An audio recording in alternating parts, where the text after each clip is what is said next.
Bonjour, bienvenue chez DécoCuir, je suis Yves Le Cire et je vais vous présenter aujourd'hui deux produits de finition du cuir. Le premier fait partie de la gamme Fiebings, le second c'est du RTC de Be Natural Laser Care. Le produit Fiebings porte le nom de Pro Resist. Ce sont tous les deux des produits à double fonction. En base aqueuse, donc solubles dans l'eau, mais qui sont extrêmement résistants une fois secs. La fonction résiste se traduit par bouche-port en français. Elle permet d'empêcher un produit quelconque, comme patine ou teinture, d'imprégner les zones non texturées d'un cuir travaillé. Vous voyez ici, sur cette pièce réalisée, que toutes les pièces lisses qui ne sont pas texturées ont conservé la teinte originelle du cuir, pendant que toutes celles qui comportent une texture ont été imprégnées par la patine, ce qui a pour effet d'augmenter les effets de contraste et d'illusion d'effets 3D, de profondeur. La deuxième fonction du RTC est d'être un produit de finition, donc de protection après travail ou après teinture. Donc on peut l'utiliser sur un cuir naturel, qu'il soit repoussé ou pas, sur un cuir teinté, repoussé ou non, ou sur un cuir teinté patiné, donc là du coup repoussé forcément. C'est un produit qui sert de protection, mais en aucun cas un produit d'entretien. À partir du moment où l'article que vous avez protégé au RTC est mis en usage, il faut après un temps donné recourir à des procédés d'entretien classiques pour le cuir.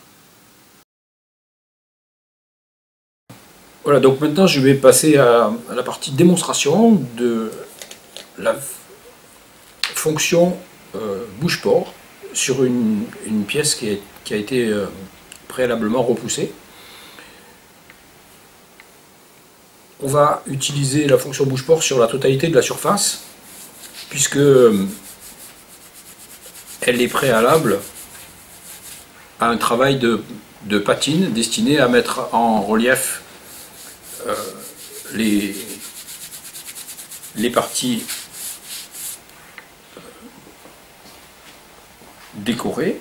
Pour étaler le RTC, j'utilise un morceau de peau lainée dont le poil est relativement court, ce qui me permet de maîtriser l'apparition de petites bulles qui peuvent laisser des traces au séchage, et le poil court permet d'éviter cet inconvénient. Donc j'étale généreusement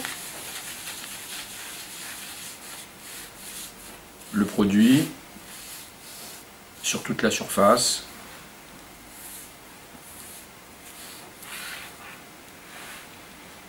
Et on va maintenant le laisser sécher environ 1 heure.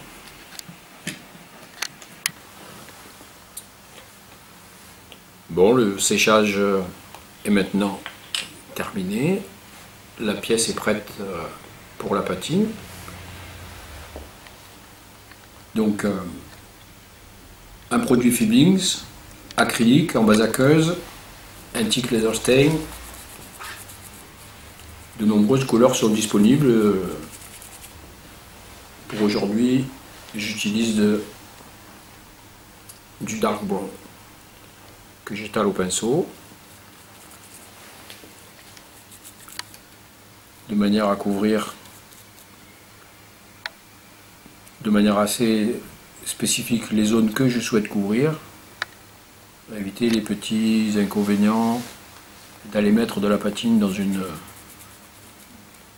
petite cicatrice, une trace indésirable que j'aurais pu faire avec l'ongle ou un outil, et qui se retrouverait mise en valeur par la patine, alors que On cherche plutôt à ce qu'elle soit dissimulée.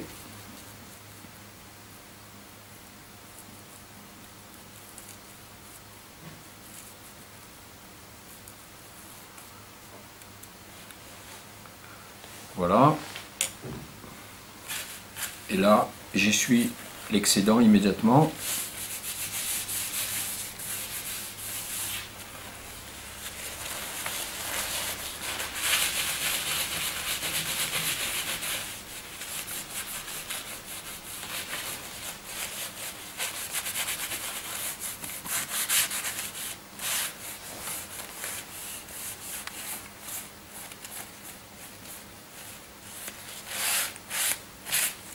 Et je vais le laisser sécher en attendant la couche de finition.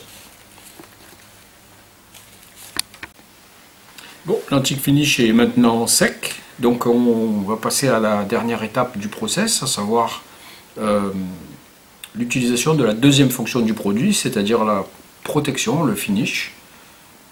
Donc c'est le même process que précédemment.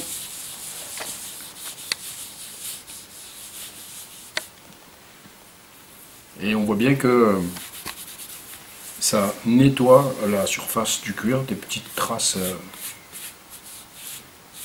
qui pourraient subsister en ne laissant la patine que dans les creux.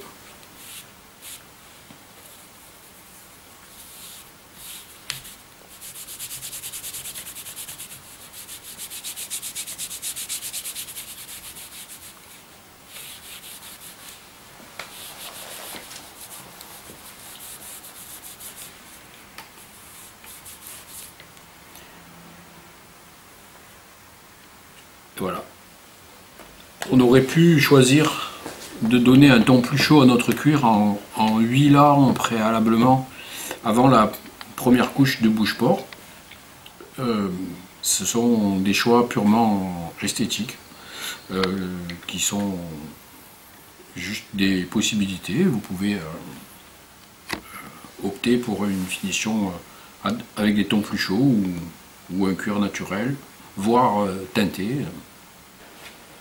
On peut aussi utiliser la fonction bouche-porte du RTC de manière sélective pour isoler une partie repoussée.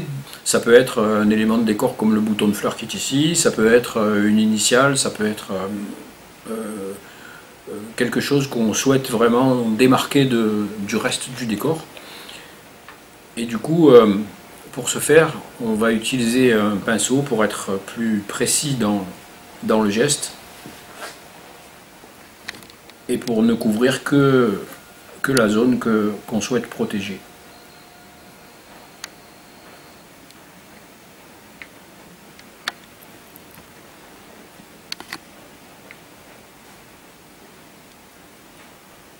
J'utilise volontairement un pinceau qu'on ne peut pas trop charger de produit, de manière à avoir un meilleur contrôle du geste. Je préfère mettre 2 couches de produit qu'avoir du mal à en gérer une seule, trop importante.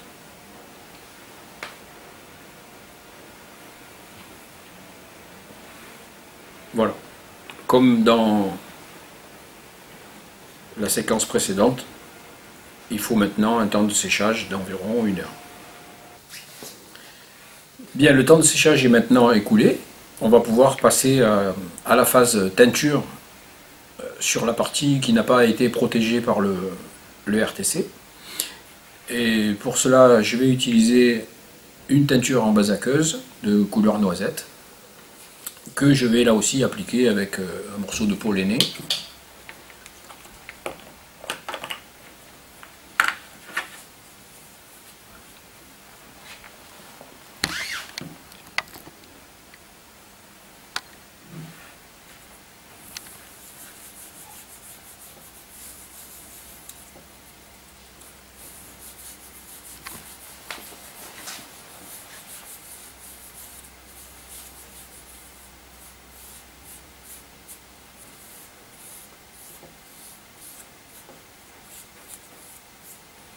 On voit bien que le bouche-port a parfaitement rempli son rôle et que la partie qui a été préalablement protégée est restée de la couleur initiale du cuir. On a ici un bouton de fleur, mais ça aurait pu être une initiale ou un élément de personnalisation quelconque. Et c'est un des effets intéressants du Boosport en usage sélectif.